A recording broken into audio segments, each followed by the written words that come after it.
o dono desta igreja não é daqui, o dono desta igreja é de lá, o dono desta igreja não é Senhor, o dono desta igreja é Senhor dos senhores, o dono desta igreja não é rei, o dono desta igreja é rei dos reis, o dono desta igreja não tem poder, o dono desta igreja é o próprio poder, o dono desta igreja não tem amor, o dono desta igreja é o próprio amor, o dono desta igreja não tem autoridade, o dono desta igreja é a própria autoridade. Levante a mão e adore.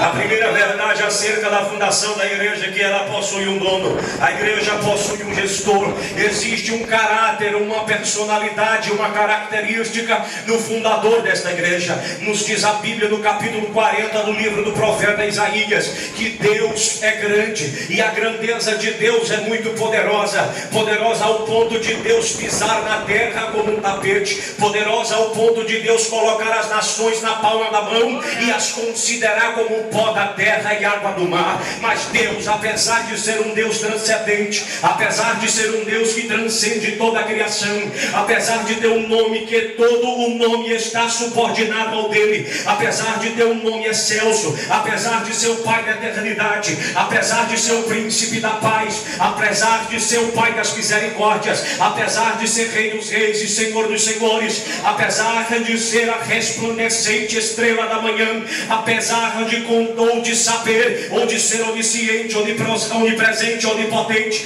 apesar de ter todo o poder e autoridade em suas mãos, apesar de ser Deus e estar sentado em um alto e sublime trono, e ter acima de si, pelo menos geograficamente, serafins com 6 asas voando e dizendo: Santo, Santo, Santo é o Senhor dos exércitos. Apesar de Deus ser o Pai de todas as coisas, o Criador dos céus, o Criador da terra, apesar da sua palavra possuir todo o poder dos céus e na terra, apesar do seu nome possuir toda a autoridade, apesar do seu nome fazer o inferno estremecer, apesar do seu nome fazer os demônios correrem, apesar do seu sangue perdoar e limpar todo o pecado, apesar da sua palavra ser viva, ser eficaz, ser mais penetrante do que qualquer espada de 2 gumes, e penetrar na divisão da alma e do espírito, das juntas e medulas, apesar de ele ser rei, dele ser Senhor, dele ser majestoso, dele ser grandioso. E eu vou passar a noite toda tecendo adjetivos a respeito da personalidade do Deus desta igreja. Apesar de Deus ser Deus e acima dele não existe nada, existe um caráter, uma característica peculiar de Deus, chamada de emanência. Deus é o mesmo que é transcendente, mas Deus também emana da sua criação, e é por causa da presença de Deus que esta igreja permanece viva. É por causa da presença de Deus que o conjunto Boas Novas completa 30 anos de idade. É apesar da presença de Deus, é por causa da presença de Deus, é porque a igreja é dele que as portas do inferno não prevalecem. Ele emana da sua criação.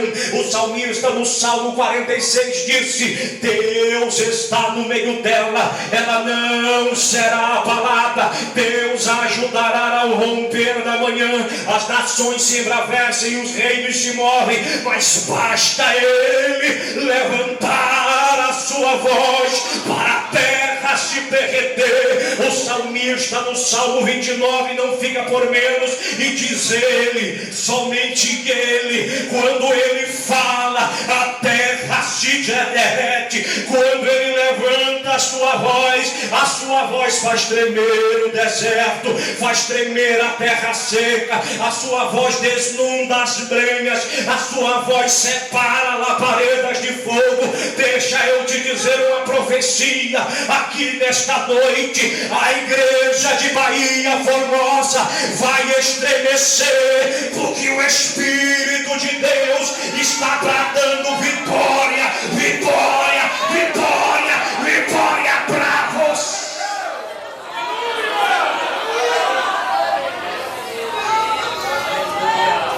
Levante a mão para adorar este Deus que é grande aqui.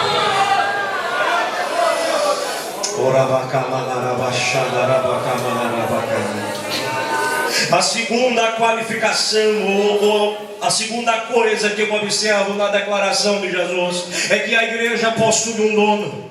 E este dono é possuidor de todas as qualificações já mencionadas aqui nesta noite. E não existe uma palavra no Aurélio ou no dicionário daqui capaz de resumir com riquezas de detalhes todas as qualidades que fazem Deus ser simplesmente Deus. Mas apesar de ser o dono da igreja, Deus ainda faz uma promessa, ou Jesus ainda faz uma promessa para a igreja. Ele diz: a igreja é minha, a igreja me pertence, a igreja não é do homem, a igreja não é fruto de reuniões humanas, a igreja é um projeto oriundo do meu coração. E aí ele dá uma garantia, e se você for crente pentecostal, você vai dar pelo menos um glória a Deus comigo. Ele encerra o discurso para Pedro dizendo: Pedro, esta igreja me pertence e eu vou te dar uma garantia, porque Deus faz promessas e dá garantias de que estas promessas haverão de se cumprir.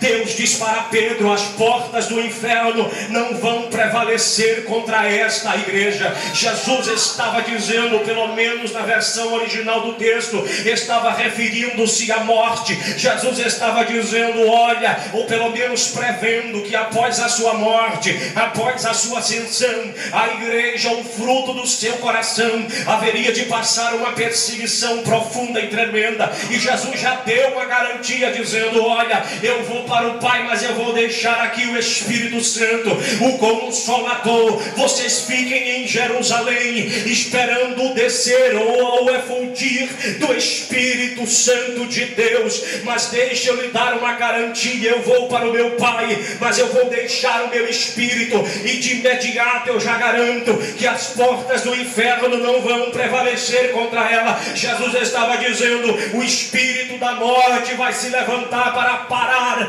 para cessear a marcha da igreja. Mas não fiquem preocupados, porque eu garanto que este espírito não vão prevalecer, ou não vai prevalecer contra a igreja. E nos diz a história que quanto mais matavam os crentes da igreja primitiva, cada crente que era servido de janta para um leão dava lugar a 100. Se morresse 100, nascia 1000. Se morresse 1000, nascia 2000. Eu quero te dizer nesta noite, para animar e alegrar o teu coração: o mundo não vai prevalecer contra esta obra, o pecado não vai prevalecer contra esta obra, a política não vai calar a boca da igreja, o Senado não vai calar a boca da igreja, o ativismo gay não vai cessear a marcha desta igreja, o pecado não vai fazer eu impedir o teu louvor de subir. Sabe por quê?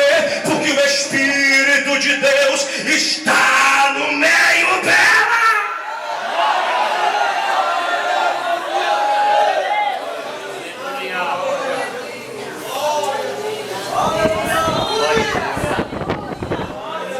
Olha para quem está ao teu lado e diga: se prepare para ser perseguido. Se prepare para ser perseguido. Diga para ele: se prepare para ser perseguido. Se você não sabe o que é perseguição, eu lhe convido a se preparar nestes últimos dias. O ativismo gay, associado à política motivada pelo diabo, está querendo cercear a marcha da igreja. Estão querendo proibir a divulgação e a publicação de Bíblias no Brasil. Estão querendo rasgar os exemplares. Um homem usado pelo diabo teve o disparate de chegar no Senado ou na Câmara Federal para dizer que este livro é uma palhaçada, e quem prega esta palavra é um palhaço. Pois eu venho aqui, se estiver gravando, pode gravar o que eu vou dizer aqui: eu sou o maior de todos os palhaços e vou morrer como palhaço, mas eu não calo a minha boca. Pecado é pecado e acabou.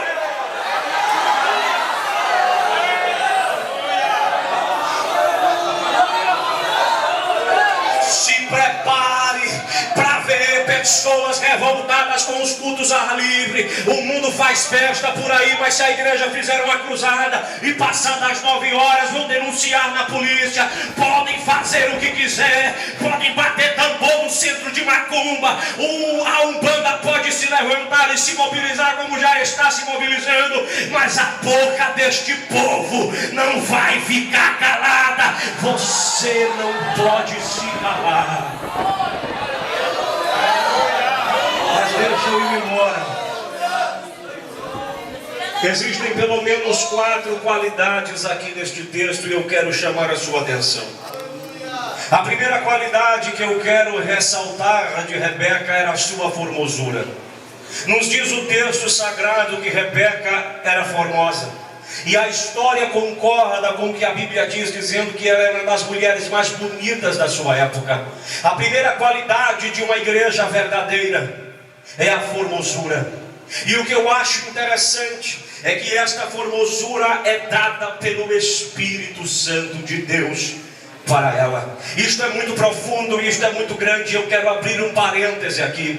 A igreja de Deus, ela não faz a diferença pela igualdade, ela faz a diferença pela diferença. A igreja não precisa se igualar ao mundo. A igreja não, eu vou falar tudo que Deus está me mandando. A igreja não precisa fazer rave gospel para ser atrativa para os jovens. A igreja não precisa fazer show gospel para parecer atraente para a mocidade. A primeira característica da igreja é uma igreja formosa, é uma igreja bonita, e essa beleza é conferida pelo Espírito Santo. Esta beleza é dada pelo Espírito Santo. Espírito Santo este que no Antigo Testamento tinha sua ação limitada apenas a reis, a sacerdotes e a profetas, mas aí vem um tal de Joel escrevendo uma tal de uma profecia a respeito da efusão do Espírito no capítulo 2, versículo de número 28, dizendo: e há de ser que nos últimos dias derramarei do meu Espírito sobre toda, não foi sobre algumas, foi sobre toda a carne. Joel estava dizendo que ia chegar uma época e que ia chegar uma dispensação aonde o Espírito Santo não haveria de ser cotejado, aonde a ação do Espírito não haveria de ser esporádica, a ação do Espírito haveria de ser contínua. Se fizer um culto matutino, o Espírito Santo vai estar lá. Se tiver um crente na consagração, o Espírito Santo vai estar lá. Se tiver um crente para desafiar um macumbeiro, o Espírito Santo vai estar com ele. Eu me lembro de quando eu tinha 5 anos de idade, minha mãe me levou num centro de macumba e de umbanda para Zé Pilintra dizer qual era o problema e a doença que eu tinha. E eu era muito novo, mas eu lembro do que eu ouvi naquele dia e naquela ocasião. Minha mãe me puxando pelo braço lá no Paldo, lá em Natal, tinha um centro espírita lá, e minha mãe me conta que me levou lá no centro espírita e no centro de umbanda para Zé Pilintra dizer qual era a doença que eu tinha, porque ninguém sabia, ninguém acreditava, ou ninguém havia descoberto ainda. E eu me lembro como se fosse hoje. Eu subi 3 degraus e no 3º degrau eu já entrei na sala e estava aquele bando de macumbeiros se reunindo, e Zé Pilintra estava prestes a se baixar, e eu via quando os adeptos da macumbaria levavam garrafas de cachaça, carteira e maços de cigarro, e diziam: Zé Pilintra, está aqui a cachaça, está aqui o cigarro, baixa agora, Zé Pilintra, desce agora, Zé Pilintra, e revela o que esta criança tem, Zé Pilintra. E eu percebi, ainda lembro como se fosse hoje, quando o Zé Pilintra baixou na vida daquela médium. Aquela médium abre os olhos, fica de pé e se arrepia de alto a baixo da cabeça, aponta o dedo na minha direção. Minha mãe se assusta, e aí ela grita dizendo: quem é esta criança que está aqui? O que é que este menino está fazendo aqui? Tira esta criança daqui. Os auxiliares dele perguntaram: mas por que este menino tem que sair? A mãe está querendo uma resposta. Zé Pilintra disse: a resposta que esta mãe quer eu não posso dar, porque quem vai dar é alguém que é maior do que eu. Aquela mulher se assusta. Tu vai dar glória agora se tu for crente pentecostal. Aquela mulher se assusta e diz: tira esta criança fora daqui, porque enquanto este menino estiver aqui dentro, o Zé Pilintra não baixa. E este menino está todo cheio de sangue. Eu vejo marcas de sangue nesta criança. Aquela mãe que era desviada entendeu, porque aquela criança era filho da promessa. Saiu daquele centro de macumba, saiu daquele centro de umbanda e foi lá para o templo central em Natal, no culto da restauração.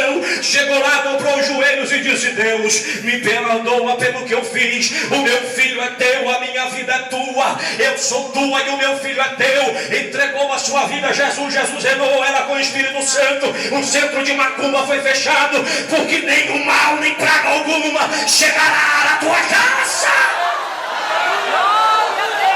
E hoje eu estou aqui para te dizer nesta noite: o diabo vai bater em retirada, o inferno não vai prevalecer, nem macular a formosura desta igreja. Tudo que Satanás quer é manchar a igreja. Tudo que o diabo quer é disseminar contenda. Tudo que o diabo quer é disseminar disse-me-disse. Tudo que o diabo quer é colocar o mundanismo dentro da igreja. E aqui vai um alerta, obreiros. Aqui vai um alerta de Deus para nós. Aos pouquinhos, sorrateiramente, tem pecado entrando nas nossas igrejas. A história do nada a ver, a história do fica e ninguém está vendo, a história do beijar na boca sem ter compromisso. O pecado está entrando devagarinho, entrando na casa dos nossos jovens, no computador, através da internet, através da televisão, e esfriando, colocando contenda nas famílias. Eu não sei se aqui tem, e se tiver, eu sou profeta de Deus para profetizar a derrota do diabo. O diabo está querendo acabar com as famílias, está tentando mexer na estrutura, na base da igreja. Que é a família? É marido que não se entende com a esposa que não se entende com o marido. Dentro de casa só é contenda. O diabo está entrando devagarinho, mas aí João, escrevendo a sua primeira epístola, dá um grito, porque não pode ficar calado, no capítulo 2, versículo 15 ao 17, dizendo: não ameis o mundo, nem o que no mundo há, porque o que há no mundo não há amor do Pai. O Pai não habita nestas coisas que há no mundo. Tudo que há no mundo, a concupiscência dos olhos, concupiscência da vida, soberba da vida, isto não vem do Pai, não vem do Pai, mas do mundo. Ele encerra dizendo: porque o mundo passa, mas a palavra e os que fazem a vontade de Deus permanece. João estava dizendo algo lindo aqui. Você já parou para estudar isso aqui? João estava dizendo: muita gente vai parar, o amor de muitos vai parar, mas vocês vão permanecer. O diabo fica doido quando escuta isso. Eu vou dizer de novo: vocês vão permanecer. O pecado vai atacar e vocês vão permanecer. O diabo vai se levantar e a igreja vai permanecer. A formosura da igreja não vai ser maculada pelo pecado, porque tem fogo para queimar pecado. A bandinha cantora a respeito do trabalhar de Deus na igreja. Os conjuntos louvaram acerca do arrebatamento. E eu já quero encerrar, não vai dar para falar tudo.